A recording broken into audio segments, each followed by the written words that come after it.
Have you got any questions, Maria? Yeah, Maria.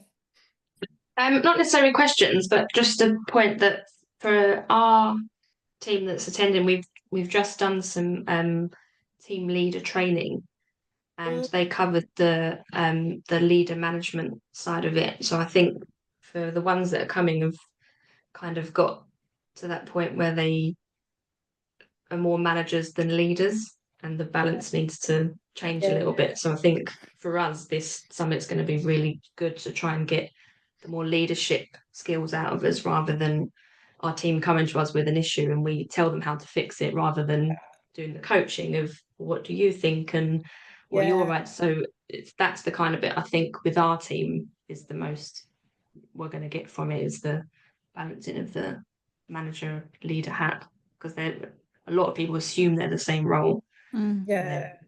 really not.